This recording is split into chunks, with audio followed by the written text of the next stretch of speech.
Welcome back to the Marathon Mortgage Happy Hour. I'm Mike Witzak. I am Rory Farrell. I'm Patrick Menzel, There you go. And Pat, where are you from? Doylestown, Pennsylvania. And who do you work for? I work for Real Broker LLC. I'm a part of the Artisan Group. Oddly enough, the office is in downtown Ambler, but I service the whole greater Philadelphia area. Right on. That new office looks sick too. I got to stop by there. Yeah, I mean it's kind of distracting because you're just in the middle of everything. But yeah, it's a good vibe. Looks cool. It's a good time. For sure.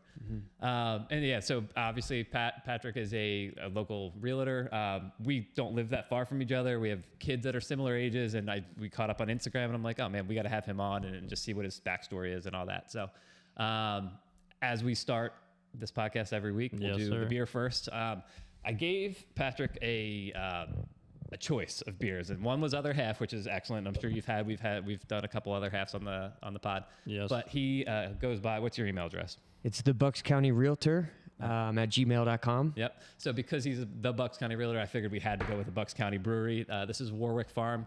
One of the cool parts about this beer is that they partnered with the Keystone Hops, which is like the local homebrew club, and just did like a collaboration. Right. Cool. Yeah. This is a dry hopped IPA with Citra, Motueka, and Rawaka hops. I don't know how to say that, but they're all New Zealand hops. Super fruity, super tropical, 6.5%. Dope. And for those of you who have never been to Warwick, you got to check it out, especially now that the weather's like kind of still pre-winter. They have a killer outdoor space.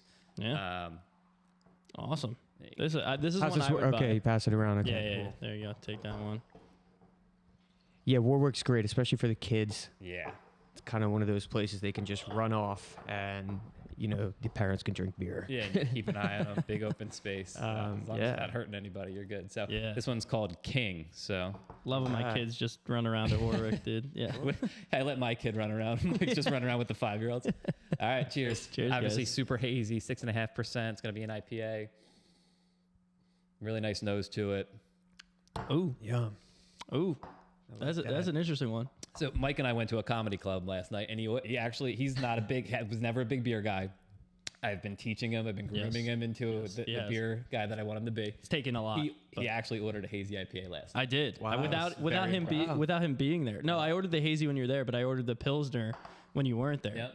And you were didn't like, just go with Corona. I felt proud. I was a very happy person.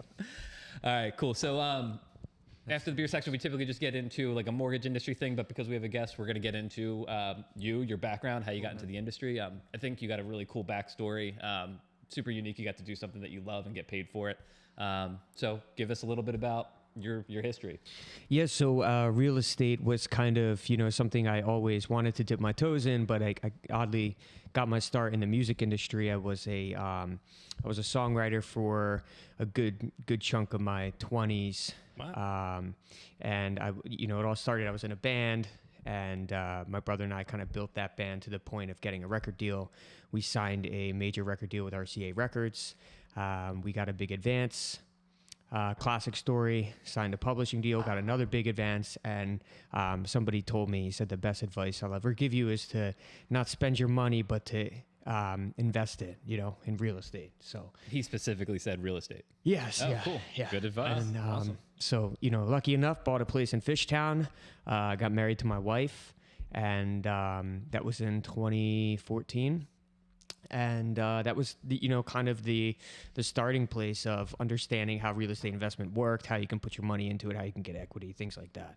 Yeah, And buying in 2014 in Fishtown was probably a pretty good idea. Yeah, I mean, it was great. I mean, we kind of needed a hub. I was traveling all the time, so it was great to kind of return to that place, and that was like the home base. And obviously, that way I couldn't just go and spend my money anywhere. I had to put it into something, which was nice. This makes so much more sense now why you understand like the microphone. You came right in, you stood right up to the microphone, you like knew what we had. I was like so confused. I had no idea why. Reminds me of the radio shows back in the day. No, There you go. we've so I didn't have like the glamorous career of every band did. I spent a lot of time in a van with a bunch of sweaty guys. We played awesome festivals, but honestly, most of my like late 20s were spent in a studio working on an album for a major record label that never came out. Oh, wow. But out of that, I met so many people and wrote with so many great artists. One in particular who you guys might know, Rob Thomas. Yeah. And yeah, so it it was an amazing time, amazing experience. But all the while, you know, my wife and I had always kind of dipped our feet into like wanting to invest in more real estate, and a lot of the contacts that I met through music owned a bunch of real estate, especially, you know, those bigger producers who, you know, needed tax write-offs and things like that. They tell you how the loopholes. Yeah, exactly. So then from there, you know, we refinanced our Fishtown house, bought a house in Doylestown, rehabbed the whole Doylestown house, refinanced that, and then purchased a mountain house. So it's an endless cycle now. So, you know, I think it was about 2.5 years ago, I really kind of thought about things, and I was like, you know, I need to, you know, COVID was rampant and I couldn't travel anymore. Though I loved writing songs, I didn't like doing it through Zoom. And I kind of wanted to, you know, do something a little bit different, kind of change the pace up. And that's when I just got my license and didn't expect to do it full time. But, you know, business hit so hard, so fast for me that over the, you know, first 3 months I was doing it, I was like, oh, this is a full-time thing. Yeah, it was like kind of like meant to be. Wow. Well, Yeah. It's interesting how that.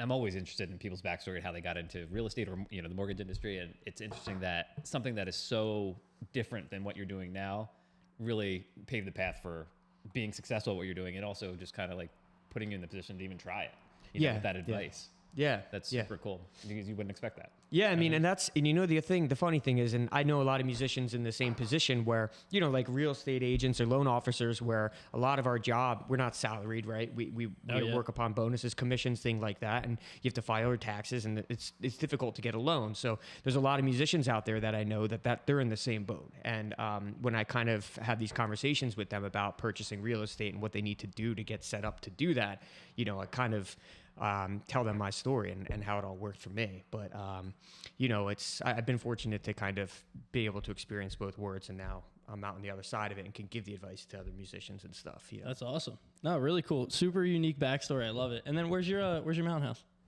It's in the Poconos, Arrowhead Lake. Yeah. Arrowhead Lake. Yeah. Shout out to 570, baby. Yeah. It's it's an Airbnb now. We just listed it about a week ago, but up until that point, I think it was all friends and family and people from Instagram running it. So awesome. Yeah, that's great. That's where I spent most of my life, was up that way. So, and Michael put this all in the description, and maybe if he's getting fancy, put it in, you know, drop it into the actual video. But book a stay. Yeah, there you what's go. it called on Awesome. Instagram?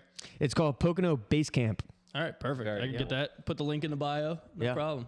Cool. Yeah, I think it's interesting when you said something about, like, you know, it wasn't glamorous in the beginning. I was doing the, you know, the van thing, which I feel like any musician who has made it is probably had that section of their life, and it's similar to what we do. It's like in the beginning, you're just grinding and you're trying to make contacts, and you're running around with a lot of unsuccessful, you know, showings, and, you know, writing 1,000 estimates for a client who never buys. So it's a very similar pathway, different, but, you know, has that same vibe of, hey, it's slug it out. They're hand in hand. You're exactly right. I mean, when I got into real estate, you know, I was like, oh my gosh, it's a lot of phone calls. It's a lot of knocking on doors. But, you know, for me, I related it to the early days of being in a band. Like, how many sweaty venues of 10 people did I have to play, you know, in order to play an arena? And it was a lot. So real estate it's the same kind of grind experience. You're exactly right. You got to put in the work to get anything out of it. So What do you think the biggest venue you played at is?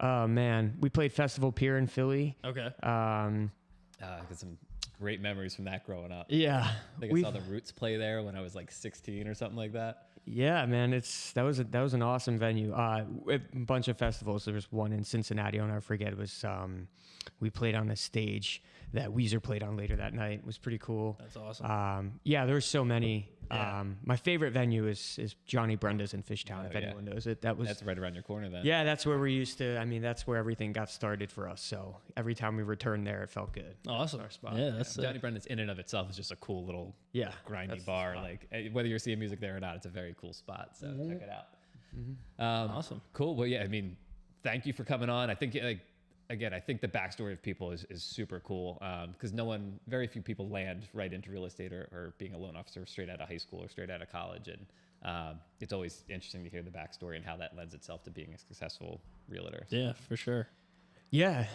And are you doing a lot of listings now? You working with like buy side, or I mean, obviously you're doing whatever you can get your hands on. But yeah, it's a different industry now than it was even a year ago. But when I got into this industry, it was tough. I mean, rates were already on their way up. But I've had an amazing year this year, and a lot of it is I call a lot of people. I make a lot of phone calls and try to find as many off-market deals as I can.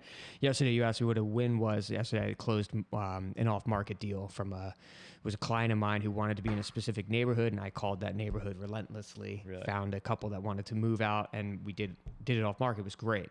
Awesome. So yeah, that's a huge the win. only way that works is if you're grinding. That's yeah. it. You don't So just get lucky with those. yeah, No, that's it. You got to really find the work. I think everyone asks us how's business, how's the industry, and it's like, well, if you're thinking the phone rings, it's a little different now. But if you're willing to go out there and find it, you'll find it. Yeah, I think what's going to happen over the next couple of years, because I think it's going to be particularly tough for realtors. Like, we're going to have a refi boom, hopefully, at some point in the next, 18 months, hopefully 2 years, whatever the case is. But there's always kind of that ups and downs in our industry. Like, I think the realtors are going to have a tougher time. You could speak to it better. I don't think home prices are coming down anytime soon. Yeah.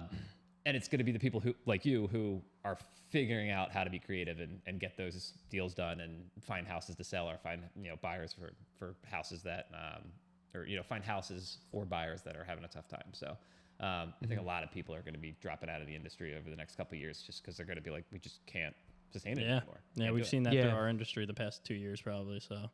And they're toughening up on the laws. I don't know if you guys heard about the whole. This could be a whole different episode for you guys. But the buyer side commission is now apparently going to have to be paid by buyers to buyers agents. It's a big lawsuit going around right now. Wow. And it's actually a lot of us believe it is going to take effect. So it's going to change. I mean, I did not know that. This is news to me. I'm going to have to read about this. Interesting. Yeah, so we don't know if they're trying to push realtors out or what's happening, but that's where we're headed. That'll change things for sure. One of the interesting parts about our industry is that there's always changes. Always, like, you just staying up to date, and that's what's not boring about it. It's always something new to learn, or kind of for sure. Yeah. Cool. Awesome. So he got his win out. You got your win. You want to go? No, I don't know what my win is. What's your win? Well, my win is a lot of times the wins aren't, hey, we got a house under contract or whatever the case is. It's kind of the intangible parts of our industry. So in that vein, I had a client who I've literally been working with for 3 years. They're great people. They just haven't been able to get the house under contract. Doing estimates for them, so on and so forth. But long story short is she's pregnant and she's about to go on maternity leave, and that could affect how she's qualified based on her income. She get paid 100%. How long is she going to be on maternity leave? And the only reason I know that is because I've built this relationship with her and her husband over the past couple of years. And I know that was a question that I specifically brought up. I'm like, hey, are you due soon? Let's talk about this. And it just kind of points to like how important it is to have that relationship. And they're not just numbers on a screen. They're not just their income and their assets and all that. It's like you have to have a relationship with your clients, because God forbid they spent 3 years trying to get a house under contract, got it under contract. We go to underwriting and she's not working. We have to have a plan for that. And it, number one, getting to know your clients and knowing their backstory and kind of being aware of that and being proactive with that. Number two, how important it is to actually speak with a real loan officer and not just fill out an online application, because you fill that out online, you get your pre-approval, no one knows you're pregnant, no one knows you're going on maternity leave. So it was kind of a cool thing to be like, hey, when are you pregnant? She's like, I'm 39 weeks. I'm like, we should really figure this out, and just kind of figured out how to make it work for her and make sure that she wasn't in a position to lose her deposit or do all of her inspections and appraisal and all that and lose that money. So, yeah, for sure. It was like a cool moment where two people connected, where most of the time it's numbers and ratios and stuff like that. So nice. Very good one. Awesome. I thought of my win. I settled so after one of our podcasts recently, I got a phone call from this is cool. A realtor that I haven't worked with, but like I've spoken to him in the past. It's just kind of like, passing by, or I see something happening, I've reached out to him. So he calls me. He has a deal with a client and it's fallen through with another bank. He's like, can you do something about it? I was like, yeah, get the guy over to me. So that was 3 weeks ago. I mean, it was very... It was 2 podcasts ago. So. So it's 2 weeks ago, probably coming up on 3 weeks. We settle tomorrow, and I saved the deal. We got the clear to close everything. We're moving to settlement tomorrow. So not only did you save it, you got it done in 3 weeks. Yeah, probably blew right through that Yeah, one. So that's how you yeah. how you build relationships with realtors. Yeah, for Right? sure, Like- for sure. So unfortunately, I have a settlement up in Lake Harmony tomorrow too that I'm going to. and I Yeah, that's got- great, man. Yeah, so I'm going to that one, and then I got T Hal going to the other one for me. So Cool. no, it's awesome. Just building those relationships and getting that in the door was nice. We'll take So them where we can get them, right? That's it. That's it. You know, That's so, awesome. yeah. Cool. Well, again, thanks, Patrick, for coming on. Thanks for sharing your backstory. We'll tag you and put all the stuff in the bio. And Right here. all that. Shout out all your social media stuff right now. Everything is the Bucks County Realtor. Instagram at the Bucks County Realtor. Facebook at the Bucks County Realtor. Website the Bucks Co Realtor. Perfect. So, okay. Awesome. And- That's and all on the Pocono Base screen, Camp on and it's in Instagram. the bio right now too. So Cool. perfect. All right. Well, guys, happy Friday. Enjoy it and enjoy your weekend. Yeah. Later. Thanks, Patrick. Cheers, guys.